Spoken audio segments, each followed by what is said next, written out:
Hi guys, in this video we will continue controlling JetHexa while the app.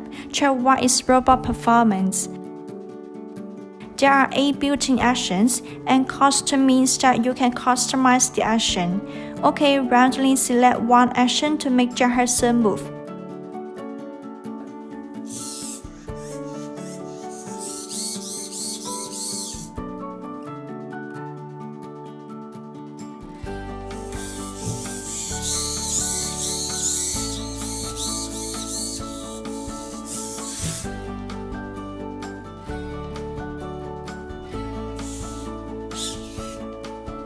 At the right side of the interface, you can start keep balance. Then, JetHexa will adjust its posture automatically to balance its body when it is placed on a tilted surface.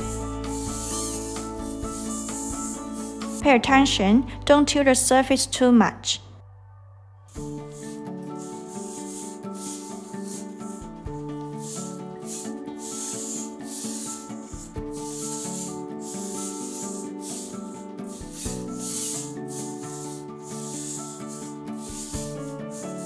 For lighter games and gesture control, you can view the next video.